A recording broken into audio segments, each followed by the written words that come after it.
예수 그리스도의 모습을 오늘 본문 속에서 봅니다. 먼저 기도해 주셔서 중국을 잘 다녀올 수 있었습니다. 하나님의 은혜 가운데 잘 마치고 돌아왔습니다. 기도해 주셔서 감사합니다. 마태복음 1장 1절부터 3장 12절까지에서 강조된 것은 그리스도의 왕으로서의 신분을 우리에게 잘 보여주고 있습니다. 그리고 마태복음 이제 3장 13절에서 왕의 신분에서 죄인된 신분으로 변하는 것을 볼 수 있습니다. 이제 예수 그리스도의 신분이 왕의 신분이었으나 이제 죄를 짊어진 죄인의 모습으로 바뀌어지는 걸 볼 수 있습니다. 예수 그리스도께서 세례를 받으심으로 인해서 자기의 몸을 많은 사람들을 위한 대속물로서의 우리에게 이제 주고자 하시는 그 모습을 보여주고 그 결의의 모습을 재확증해 준다라고 할 수 있습니다. 따라서 이제 왕은 예수 그리스도께서 왕이셨으면서 동시에 제사장이심을 우리에게 보여주고 있습니다.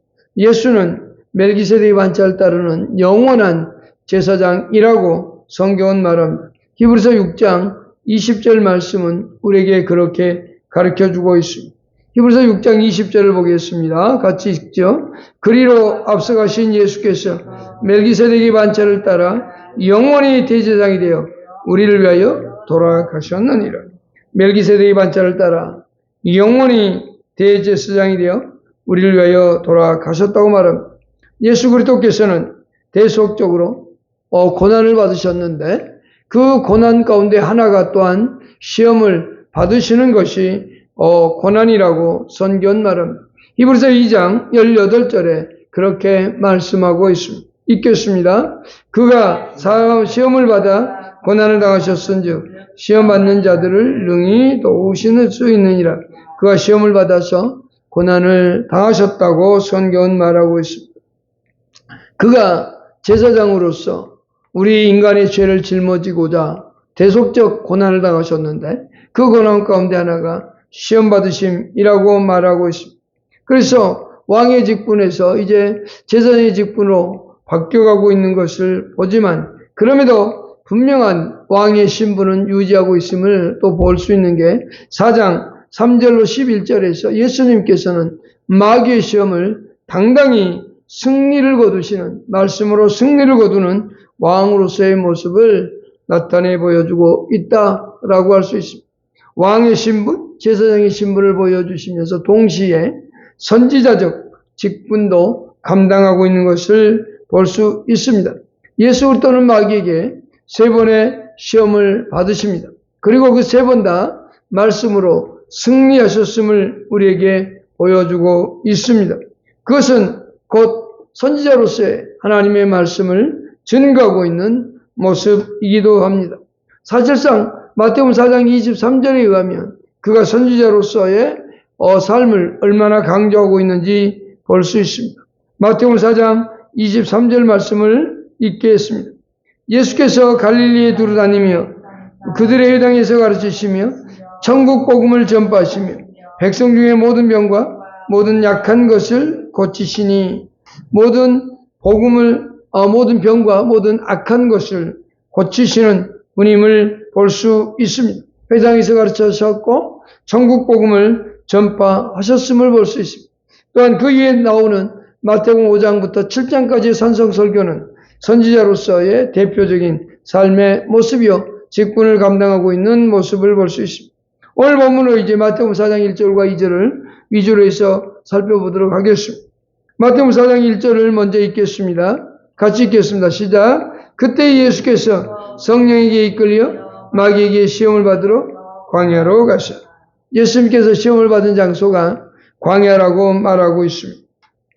그때에 라는 표현을 썼습니다.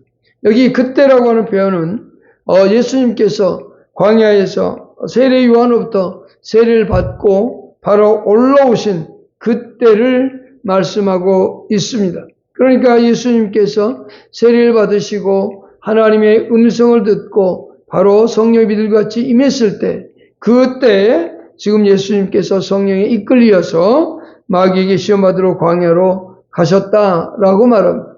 이 광야는 마태복음 3장 1절에 나오는 광야는 다른 광야입니다. 세례 요한이 또 살았던 광야는 도시와 사람들이 살았던 그런 장소적 광야였다면 이제 예수님이 가신 광야는 전혀 사람이 살고 있지 않는 그런 광야입니다. 오직 들짐승과 함께 거하는 곳, 오직 홀로 앉아있는, 홀로 있는 그 광야의 모습을 볼 수 있습니다. 마가복음 1장 13절을 읽겠습니다. 광야에서 40일을 계시면서 사탄에게 시험을 받으시며 들짐승과 함께 계시니 천사들이 수종들더라 라고 되어 있습니다. 들짐승과 함께 계시는 예수님의 모습을 볼 수 있습니다. 첫째 아담이 하나님께서 천지 만물을 만드시고 들짐승과 함께 아담에게 사시도록 했습니다. 그때 모든 동물들이 아담과 함께 있으면서 아담을 해하지도 않았고 아담도 그들과 함께 행복한 삶을 누렸던 걸 볼 수 있습니다. 둘째 아담인 예수 그리스도도 역시 광야에서 들짐승과 함께 거하고 있지만 그러나 아무런 해를 받지 않고 있다라고 하는 걸 볼 수 있습니다. 이사야 11장 6절로 9절의 말씀을 한번 읽어보실까요? 거기에 보면 이런 말씀이 있습니다. 히브리서 11장 6절로 9절입니다. 그때 읽겠습니다. 이사야 11장 6절로 9절입니다.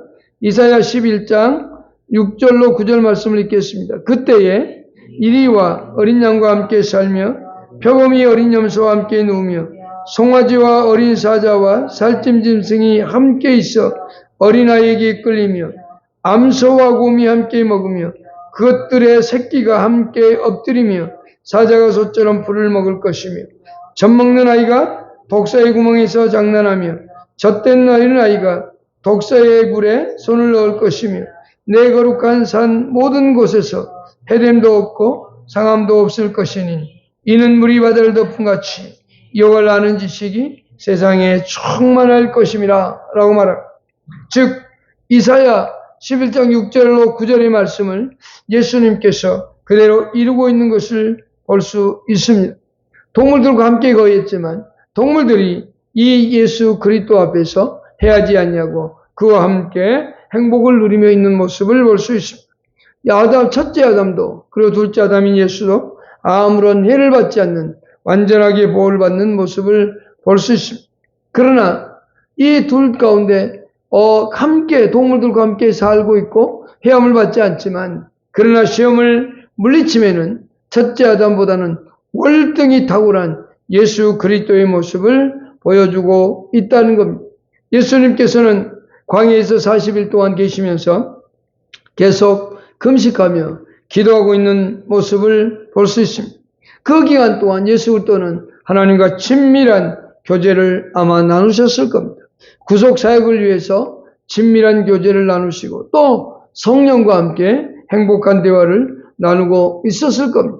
그는 삼일체 하나님으로서 그 가운데에서 금식하면서 기도하며 하나님과 친밀한 교제를 나누는 그러한 모습을 볼 수 있습니다. 그러면서 동시에 이 광야는 그리스도가 이루어야 될 계획과 의도를 그리고 그 의도에 도움을 주는 좋은 장소라고 볼 수 있습니다. 그것은 홀로 고독한 장소였습니다. 그곳에서 순전하게 성령과 친밀한 호흡할 수 있었을 겁니다. 이 광야 같은 초한 그 장소에서 하나님 앞에 친밀하게 그리고 더 가까이 가는 친밀함이 그에게 있었을 것이다 라고 할 수 있습니다. 이 예수님께서 금식하며 기도하신 이 한적한 곳 속에서 보낸 그 고독의 시간, 그것은 참으로 아름다운 하나님과의 교제, 친밀한 교제의 시간들이라는 겁니다. 우리 인간이 정말 조용한 곳에서 하나님과 함께 아름다운 시간을 보내다 보면 행복을 이루 말할 수 없습니다. 새벽 이른 시간에 예배당에 탁 가서 앉아 있으면 아무도 없는 그 고요함 속에 있을 때 하나님 앞에 내 자신이 점점 더 가까이 가는 그러한 모습을 볼 수 있습니다. 혹시나 개구리 한 마리가 청개구리 한 마리가 뛸 때 톡톡 뛰는 소리, 그 소리까지도 아름답게 들리는 그 속에서 하나님과의 아름다운 교제의 시간을 누린다는 그것은 행복입니다. 예수님은 지금 자신의 사역을 위해서 금식하고 기도하고 있는 겁니다. 거기에는 예수 그리스도께서 기도하게 가장 좋은 장소가 광야였고, 사단은 예수를 시험하기에 가장 좋은 장소가 광야였다라고 하는 겁니다. 즉 하나님의 뜻을 이루기에 가장 좋은 장소가 바로 광야입니다. 예수 그리스도께서 있는 그 장소, 그것이 우리들의 눈에 볼 때는 고생스럽고 힘들게 느껴지겠지만 하나님께서 함께하고 또 마귀를 이길 수 있는 가장 최적의 장소, 시험을 받으며 이길 수 있는 최적의 장소가 바로 광야였음을 우리는 볼 수 있습니다. 우리에게 때로는 애롭고 고독의 시간이 있다면 그것은 내가 하나님께로 더 가까이 갈 수 있는 귀하고 복된 시간임을 잊어서는 안 되죠. 두 번째, 예수 그리스도가 광야로 가신 이유를 살펴봐야 되죠. 4장 1절에 다시 한번 보십시다. 이렇게 말하죠. 그때 예수께서 성령에 이끌리어 마귀에게 시험을 받으러 광야로 갔다 오게. 첫 번째, 예수님께서 광야로 가신 이유는 성령에 이끌리셨기 때문입니다. 성령님이 예수를 이끌어 가셨다라고 말하고 있습니다. 여기 이끌어 갔다는 것은 강제적으로 끌고 가는 게 아니라 그에게 이끌어 가시되 이 예수님의 내면 속에서 순종하며 따라가는, 자원하여서 따라가는 그러한 모습을 말해주고 있습니다. 예수님 가기 싫은데 억지로 끌고 가는 그런 모습이 아니라 감동 주고 그 광야로 가게 하는 성령의 역사 속에서 예수가 자신의 내면 속에서 일어나는 그 자원하는 순종함으로 그가 가고 있는 모습을 바로 이끌어 갔다는 표현을 통해서 말씀하고 있습니다. 성령님이 예수를 잉태하게 하셨습니다. 이 땅에 예수 그리스도가 올 수 있었던 것은 성령의 잉태케 하심이 있었습니다. 그 성령께서 이제 마귀에게 시험을 받게 하시려고 예수님을 광야로 몰아가고 이끌어 가고 계시는 겁니다. 예수님의 사역의 아름다운 모습이 바로 성령과의 함께하는 삶이었습니다. 그가 세례를 받고 올라올 때 성령의 비둘기가 쫙 임하면서 함께하는 모습.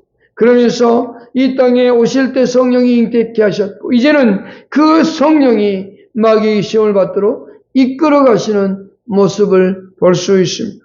오늘 우리 인간의 삶 속에서 성령이 우리와 함께하고 있다고 우리는 말합니다. 우리는 성령이 우리 가운데 함께 계셔서 우리 몸이 성전이라고 말합니다. 그런데 우리는 과연 그 성령의 인도하심과 도우심을 받고 살아가고 있는가? 성령의 이끌림 속에 살아가고 있는가를 한 번쯤은 생각해 봐야 됩니다.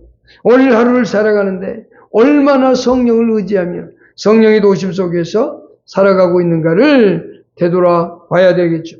열왕기상 18장에 보면 12절에 오바댜라고 하는 사람이 이렇게 말하고 있습니다. 가장 악한 시대라고는 아합과 이세벨이 지배하던 시대였습니다. 그때 엘리야와 둘이 대화하는 모습 가운데 그가 말하고 있는 모습입니다. 열왕기상 18장 12절입니다. 같이 읽겠습니다. 시작. 내가 당신을 떠나간 후에 여호와 영이 내가 알지 못하는 곳으로 당신을 이끌어 가시리니 내가 가서 아합에게 말하였다가 그가 당신을 알지 못하면 내가 죽음을 당하리다. 당신의 종은 어려서부터 여호와를 경외하는 자라 라고 되어 있습니다. 그는 어려서부터 하나님을 경외했던 가장 악한 시대였는데 그 시대 속에서도 하나님을 경외했던 사람. 그런데 그가 이렇게 말합니다. 내가 당신을 떠난 후에 엘리야와 만남 속에서 다시 헤어졌다가 다시 만났는데 그때 여호와의 영이 당신을 어디로 데려갔는지 나는 알지 못합니다. 그러나 분명한 것은 내가 알지 못하는 곳으로 당신을 이끌어 가시리니 라고 말하고 있습니다. 그러니까 여호와의 영이 우리를 인도해가는 삶을 이 오바댜는 인정하고 있다는 것. 구약에도 하나님의 영이 우리 인간을 이끌어 가셨는데 하물며 지금 우리 가운데 계신 성령이 우리를 인도해가지 않겠는가 이런 말씀입니다. 우리를 지금도 인도하시는 그 성령의 인도하심 속에서 늘 살아야 됩니다. 에스겔 3장 14절에서 에스겔도 이렇게 고백하고 있습니다. 같이 읽으시죠. 주의 영이 나를 들려올려 데리고 가시는데 내가 근심하고 분한 마음으로 가니 여호와의 권능이 힘있게 나를 감동시키더라. 성령이 나를 이끌어가는데 나는 가기 싫어요. 그런데 성령이 이끌어가요. 막 분노가 일어날 수 있어요. 지금 분한 마음이 있어요. 그래서 그 분한 마음으로 따라갔다는 겁니다. 그때 성령이 힘있게 나를 감동시켜 주셨다라고 말합니다. 성령의 인도하심은 우리가 어떤 길로 가야 될지 알지 못합니다. 그러나 그 성령의 인도하심은 분명하고 확실하게 올 날도 있다는 사실을 잊어서는 안 됩니다. 마태복음 6장 13절에 의하면 예수님께서는 우리에게 이렇게 기도하라고 말씀하고 있습니다. 한번 읽어보실까요? 시작. 마태복음 6장 13절입니다. 우리를 시험에 들게 하지 마옵시고 다만 악에서 구하옵소서. 나라와 영광이 아버지께 영원히 우리를 시험에 들게 하지 마옵시고 다만 악에서 구하시옵소서라고 말하고 있습니다. 우리를 시험에 들게 하지 말라고 그렇게 기도하고 있는데요. 그렇게 기도하라고 말합니다. 우리는 시험을 들 수 있습니다. 여러 가지 시험에 빠질 수 있습니다. 그것에 빠지지 않도록 예수님은 기도하라고 말씀하셨는데 정작 본인은 그 시험을 받으러 지금 가고 있는 겁니다. 그런데 우리에게 이렇게 말씀하신 것은 분명한 의도가 있다라고 볼 수 있겠죠. 우리는 시험을 들지 않게 해달라고 기도하라고 말씀하셨는데 그보다 먼저 우리가 해야 될 기도가 있다면 하나님 우리를 시험을 만나지 않게 해달라고 하는 게 먼저일 겁니다. 여러 가지 시험을 만나지 않는 것 그것이 더 좋은 겁니다. 그러나 하나님의 허락 속에서 또는 성령의 감동을 통해서 시험을 만나고 또 그 시험이 나를 힘들게 해서 어떤 위로도 찾을 수 없고 고통 가운데 있는 속에 우리가 들어간다고 할지라도 우리는 그 속에서 오히려 감사하고 하나님께 영광을 올려드리는 신앙인의 삶을 살아야 된다는 것을 잊어서는 안 됩니다. 왜냐하면 그 가운데서도 하나님 우리에게 은혜를 베풀어 주시고 우리에게 하나님의 놀라운 은혜와 은총 속에서 우리를 이끌어 가시기 때문입니다. 설령 하나님의 은혜가 전혀 베풀어 주지 않는 것 같고 또 하나님의 사랑을 내가 받지 않는 것처럼 느껴지는 그런 상황이 온다 할지라도 우리는 불평하거나 원망하는 삶을 살아서는 안 됩니다. 왜 그래야 될까요? 악한 마귀는 우리의 입김을 통해서 우리를 더욱더 불만과 불평 속에서 하나님을 멀리하도록 하기 때문에 그렇다는 것. 우리는 지금 현재 내가 살고 있는 상황이 아무리 어렵고 힘들고 하나님이 내게 은혜를 베풀지 않고 사랑을 주지 않는 것처럼 느껴지는 그 현실 속에서도 우리는 감사할 수 있어야 된다는 겁니다. 왜냐하면 그 모든 것이 다 성령의 인도하심 속에서 이루어지고 있기 때문이라는 사실을 믿기 때문에 그렇습니다. 또한 예수님께서 시험을 받으러 성령에 이끌려서 들어가셨기 때문에 우리도 그런 환경이 온다면 우리는 더욱더 감사하고 기뻐해야 된다는 겁니다. 야고보서 1장 2절과 3절에 우리에게 성경은 이렇게 말하고 있습니다. 야고보서 1장 2절과 3절을 읽어보겠습니다. 시작. 내 형제들아 너희가 여러 가지 시험을 당하거든 온전히 기쁘게 여기라. 이는 너희 믿음의 시련이 인내를 만들어내는 줄 너희가 알미라. 내 형제들아 너희가 여러 번 시험을 당하거든 온전히 기쁘게 여기라는 시험이 한 가지 두 가지가 아닙니다. 말할 수 없는 여러 가지 시험이 우리에게 다가올 수 있다는 얘기입니다. 왜? 예수님도 당했기 때문에 우리도 당할 수 있다는 사실입니다. 그러나 그 가운데서 기쁘게 여기라는 겁니다. 그것을 통해서 우리의 믿음이 시련을 이겨내고 그 시련이 우리에게 인내를 만들어내기 때문이라고 말합니다. 즉 우리의 신앙이 더욱더 견고해지기 때문이다 라고 말하고 있습니다. 또한 성령이 예수 그리스도를 강하로 이끌어가신 목적이 있습니다. 그것은 뭘까요? 그것은 마귀에게 시험을 받게 하기 위해서 그렇게 이끌어가고 있다는 겁니다. 여기는 두 가지의 목적이 있습니다. 첫 번째는 즉각적인 목적이 있고 또 하나는 훗날의 목적이 있습니다. 즉각적인 목적은 뭐냐? 마귀에게 시험을 받게 하기 위해서 그를 이끌어 가셨다라고 하는 거죠. 지금 성령께서 예수 그리스도를 이끌어 가신 광야로 데리고 가신 즉각적인 이유 그것은 마귀의 시험을 통과하도록 이기도록 하고자 하는 겁니다. 그래서 마귀의 도전 앞에 당당하게 승리하도록 하는 겁니다. 어떤 사람들은 이렇게 말하는 사람들이 있는데 예수께서 마귀에게 도전했다라고 하는데 그게 아니라 마귀가 예수에게 도전했고 그 마귀의 도전을 이 예수님께서 당당히 이기셨다라고 하는 겁니다. 그러나 더 다른 훗날의 목적이 더 중요한 겁니다. 왜 성령이 예수를 광야로 이끌어갔느냐?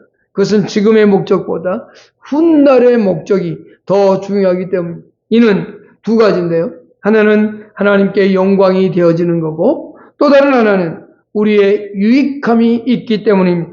첫 번째, 하나님의 이 영광이 이 마귀의 시험을 통해서 나타나게 된다는 겁니다. 만일에 마귀가 예수 그리스도를 시험하지 않았다면 어떻게 예수 그리스도께서 마귀를 이기고 승리를 거둘 수 있었는가입니다. 마귀가 도전해 왔기 때문에 예수님이 그 도전에 그대로 이긴 것을 볼 수 있습니다. 최초의 아담에게 마귀가 와서 아담을 유혹해서 최초의 인간인 아담이 무너지고 실패했었습니다. 패배할 수 있었습니다. 그러나 이제 둘째 아담인 예수 그리스도는 그 패배를 보상하고 회복하기 위하여 그에게 시험을 당하시고 승리하고 있다는 것을 볼 수 있습니다. 바로 예수 그리스도의 탁월함이 첫째 아담보다 훨씬 뛰어남을 볼 수 있고 또 하나는 마귀보다 훨씬 타고난 그리스도의 능력이 있음을 우리에게 보여주고 있습니다. 여기에 탁월하게 능력 있으신 예수 그리스도의 능력이 선포되고 있다라고 하는 것입니다. 바로 하나님의 믿음, 하나님을 향한 우리의 믿음과 인내, 그리고 그 기도와 열정 은혜가 어떻게 선포되는가? 그것은 하나님이 허락하신 믿음 안에서, 시험 안에서 우리가 이겨갈 때 그것이 선포되어지고 드러나게 되어 있습니다. 내가 하나님을 믿는다는 믿음, 그리고 내가 인내를 가지고 있다는가, 내가 겸손한가, 열정이 있는가, 내가 하나님의 은혜가 내 속에서 있는가를 남들에게 보여줄 수 있는 것은 내가 어려움을 당했을 때, 고난을 당했을 때 어떻게 행동하는가를 통해서 그것을 다른 사람들에게 보여주고 선포되어질 수 있다는 겁니다. 수많은 고난 앞에서도 믿음으로 살고 있는 모습을 보면서 사람들은 저 사람을 보면 하나님이 정말 있는 것 같아 라는 생각이 들게 말입니다. 향신료를 우리는 먹습니다. 추어탕을 먹을 때도 또 여러 가지 음식을 먹을 때도 여러 가지 향신료들을 넣습니다. 그러나 그 향신료가 우리에게 오기까지 그 향신료는 절구통 안에서 또는 믹서기 안에서 기계 안에서 찢어지고 갈아져서 우리에게 와서 향신료가 되듯이 우리의 믿음이라는 것도 그런 고난과 역경 속에서 더욱더 빛나고 선포된다는 사실을 우리는 알아야 되는 겁니다. 이 시험이라는 수단을 통해서 우리에게 주어진 은혜가 우리가 가진 믿음이 다른 사람들에게 선포되어지는 겁니다. 이 예수 그리스도께서 시험을 당하시고 승리하심으로 예수 그리스도와 마귀를 이긴 그래서 하나님께 온전히 영광이 되어지는 최고의 승리자이신 만왕의 왕이심을 우리에게 보여주고 있는 겁니다. 그래서 예수께서 십자가에 죽고 부활하신 후에 모든 무릎이 하늘에 있는 것과 땅에 있는 모든 무릎이 예수의 이름 앞에 무릎을 꿇게 되어진 것을 볼 수 있습니다. 이 예수님께서 시험을 받으시고 승리하셔서 하나님께 영광이 되어진 것뿐만 아니라 또한 우리의 유익을 위한 것이라고 성경은 말합니다. 하나님께서 소중할수록 더욱더 아끼시고 더욱더 그들을 보호하시는데 그 보호하심 속에서 아끼고 소중히 여긴 사람일수록 더욱더 하나님께서 시험 가운데 두신다는 사실을 잊어서는 안 됩니다. 하나님께서는 아브라함을 시험하셨습니다. 그것도 자기에게 주었던 아들을 하나님께 바치라고 하는 시험을 통해서 내가 너를 얼마나 사랑하는지를 보여주셨습니다. 그러면서 그 아브라함의 믿음을 인정하셨던 것처럼 우리에게 때로는 시험이 오지만 그러나 그것을 통해서 우리 자신들의 신앙의 유익을 드러내고 있습니다. 그런데 예수님께서 이 시험을 친히 당하심으로 인하여 우리에게 어떤 결과가 주어졌느냐? 예수 그리스도께서 우리를 도우실 수 있을 뿐만이 아니라 우리를 돕는다고 말씀하셨고 우리가 하나님의 보좌 앞에 당당하게 나아갈 수 있도록 허락하셨다는 것을 성경은 말합니다. 히브리서 4장 15절과 16절의 말씀을 우리는 기억해야만 됩니다. 히브리서 4장 15절과 16절을 보시겠습니다. 시작. 우리에게 있는 대제사장은 우리의 연약함을 동정하지 못하실 리가 아니요 모든 일에 우리와 똑같이 시험을 받으신 이로되 죄는 없으시니라. 그러므로 우리는 긍휼하심을 받고 때를 따라 돕는 은혜를 얻기 위하여 은혜의 보좌 앞에 담대히 나아갈 것이니라. 15절에 이렇게 말하고 있지 않습니까? 우리에게 있는 대제사장은 예수 그리스도 아닙니다. 우리의 연약함을 동정하지 못할 이가 아니요 모든 일에 우리와 똑같이 시험을 받으신 분이라고 말입니다. 그러나 그는 우리와 다른 게 하나 있습니다. 그는 죄가 없으십니다. 그러나 우리는 죄 가운데 있습니다. 그럼에도 불구하고 우리에게 예수 그리스도의 그 긍휼하심 때문에 하나님의 보좌 앞에 당당하게 나아갈 수 있다고 16절에 말씀하고 있습니다. 그러므로 우리는 긍휼하심을 받고 때를 따라 돕는 은혜를 얻기 위하여 은혜의 보좌 앞에 담대히, 여기 담대히는 아주 뻔뻔하게라고 할 수 있습니다. 하나님 앞에 우리는 내놓을 게 없습니다. 그럼에도 그 하나님 앞에 나아가 하나님 도와주십시오. 은혜를 베풀어 주십시오. 이렇게 말할 수 있는 겁니다. 그렇기 때문에 예수 그리스도의 시험은 곧 우리의 유익이요 우리에게 기쁨이요 행복임을 잊어서는 안 됩니다. 그것을 믿는 사람은 더욱더 하나님의 보좌 앞에 나아가야 됨을 볼 수 있습니다. 이제 마태복음 4장 2절을 보십시다. 마귀들이 공격한 때의 상황입니다. 예수님께서 어떤 상황인지 마태복음 4장 2절을 읽겠습니다. 시작. 40일을 밤낮으로 금식하신 후에 줄이신지라. 예수님은 40일을 금식하셨고 시험을 받으셨다라고 하는 사실. 예수님께서는 이 40일을 더 넘기지도 않았고 딱 40일을 멈추셨습니다. 예수님께서는 40일을 더 할 수도 있었을 겁니다. 그러나 그는 전능자이시면서도 동시에 우리 인간이 가지고 있는 능력의 한계치를 보여주고 있습니다. 구약에 40일을 금식한 사람들이 세 사람이 나옵니다. 모세가 나오고 여호수아가 나오고 엘리야가 나옵니다. 그리고 예수님이 40일을 금식했음을 봅니다. 모세가 출애굽기 34장 28절에 보면 하나님의 율법을 받기 위해 금식한 것을 볼 수 있습니다. 출애굽기 34장 28절입니다. 시작. 모세가 여호와와 함께 40일 40야를 거기 있으면서 떡도 먹지 아니하였고 물도 마시지 아니하였으며 여호와께서는 언약의 말씀 곧 십계명을 그 반들에 기록하셨더라 라고 되어 있습니다. 모세는 하나님의 율법을 받기 위하여 40일 40야를 금식하며 먹지도 않고 물도 마시지 아니했다고 말합니다. 또한 엘리야도 마찬가지입니다. 열왕기상 19장 7절로 18절에 보면 그 율법이 회복되는 모습을 볼 수 있는데 그 가운데 19장 8절만 보도록 하겠습니다. 시작. 이에 일어나 먹고 마시고 그 음식들의 흠을 의지하여 40주 40야를 가서 하나님의 산 호렙에 이르니라. 엘리야는 40일 40야를 먹지 않고 걸어서 거기 하나님의 산 호렙에 이르렀다고 말합니다. 천사가 7절에 절망하고 낙심하는 그 엘리야에게 찾아와서 이것을 먹으라고 했을 때 그것을 먹고 그것을 힘입어서 이제 40주 40야를 금식하며 가서 하나님의 율법을 회복하는 것을 볼 수 있습니다.